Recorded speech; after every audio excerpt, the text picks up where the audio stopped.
Masa merupakan aset yang sangat-sangat penting dalam kehidupan kita kat dunia. Ada yang anggap time is money, sehingga setiap detik saat sentiasa difikirkan untuk urusan kat dunia.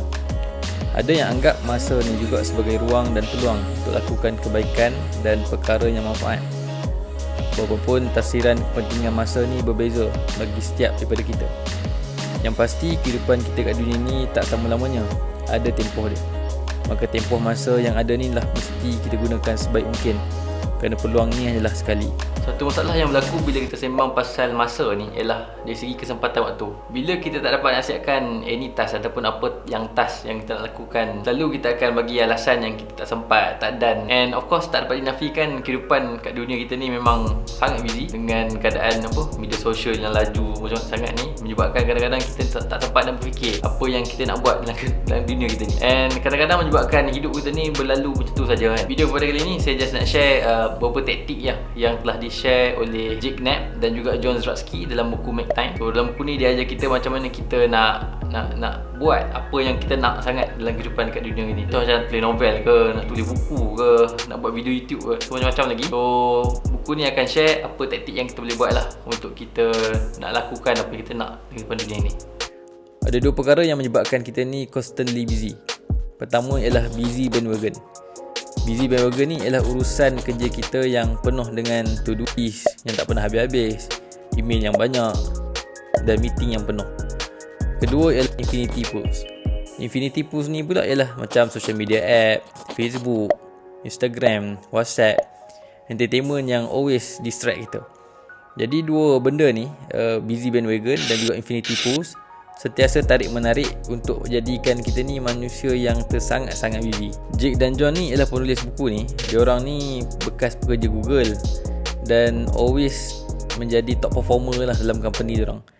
Sebab bagi diorang, productivity ni is about siapkan banyak to-do list dan being ahead of everyone.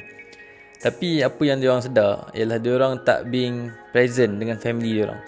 Plus ada lagi benda yang selain daripada kerja, contohnya macam travel around the world, tulis buku and macam-macam lagi lah. Tak sempat diorang nak buat sebab always dalam keadaan busy. So ada 4 langkah yang di-share dalam buku ni. Yang pertama ialah highlight, yang kedua ialah laser, yang ketiga ialah energize dan yang keempat ialah reflect. So pertama ialah highlight. Apa yang dia ajar dalam buku ni, dia minta untuk kita buat daily highlight dalam kehidupan kita. Bila kita ada daily highlight, kita akan fokus untuk siapkan yang tu je. So the idea of daily highlight ni dia tak perlu banyak pun, dia just mungkin ada 3. So kita kena pilih lah out of all task yang kita nak buat. Kisahlah dari segi task berkaitan dengan kerja kita, task berkaitan dengan rumah kita ke, kita letakkan priority. Bila kita dah letak this is daily highlight for today, so yang tu lah yang kita akan fokus untuk siapkan. Bila kita terlalu banyak sangat task kan, banyak sangat workload, kadang-kadang menyebabkan kita juggle itu tak fokus lah, kadang buat yang ni, kadang buat yang ni, dan benda ni yang kadang-kadang yang menyebabkan kita tak boleh nak siapkan task-task ataupun tugasan kita ni lah. Langkah yang kedua ialah laser.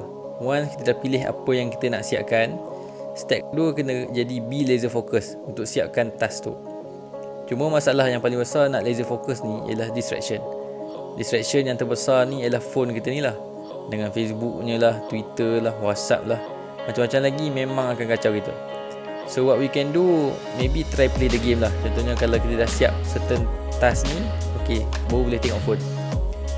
Ataupun maybe kita boleh set phone kita ni dalam keadaan airplane mode, so that kita tak boleh dapat notification pun. Langkah yang ketiga ialah energize. As a human, sebagai manusia, kita perlukan tenaga untuk siapkan kerja-kerja kita. Bila mana kita tak ada tenaga, kita akan gagal lah nak siapkan task ataupun apa yang kita nak sangat lakukan. End up yang menyebabkan kita tidur ataupun rehat. Untuk ada energy, kita energizekan badan kita ni, pertama suggestion dalam buku ni ialah kita kena keep moving. Kita kena exercise lah maksudnya. Tak kisahlah sama kita nak jogging ke, nak berjalan ke, anything yang kita boleh buat yang menyebabkan badan kita ni sentiasa bergerak. Yang kedua suggestion ni ialah eat real food.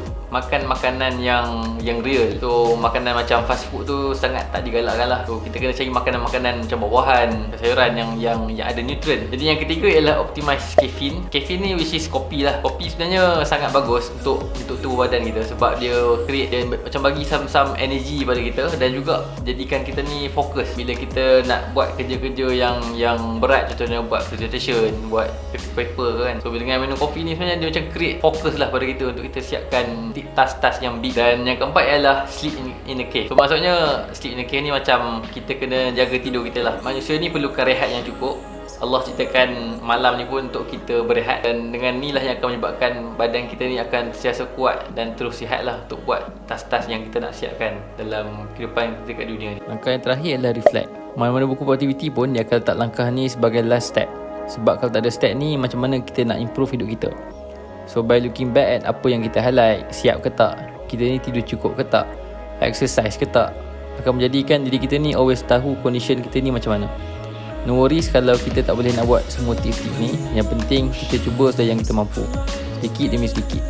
Small changes ni lama-lama akan menjadikan big results. That's all langkah-langkah yang disuggest oleh Jake dan John dalam buku Make Time ni. Yang pertama highlight, yang kedua adalah laser, yang ketiga adalah energize, dan yang keempat adalah reflect. So, dengan 4 langkah ni sebenarnya yang akan bantu kita untuk kita lebih fokus untuk siapkan any task ataupun anything yang kita nak siapkan dalam kehidupan kita kat dunia ni. And of course benda ni macam kalau kita sebut memang simple, tapi sebenarnya bila nak buat tu susah lah sebenarnya. So it's okay, no need to rush. Pada saya yang penting kita jadi orang yang produktif dan juga happy lah. Kalau kita jadi orang yang produktif dan masa sama kita stress, tak enjoy, tak best lah kan. Sebab yang paling penting sekali kita produktif dan juga kita enjoy lah apa yang kita buat ni. So I think you guys boleh letak komen kat bawah apa yang you guys rasa tentang video kali ni, dan juga boleh komen apa suggestion tentang video yang saya boleh buat pada next video-video ni. I think that's all pada video kali ni. Kita jumpa pada minggu depan. Bye bye.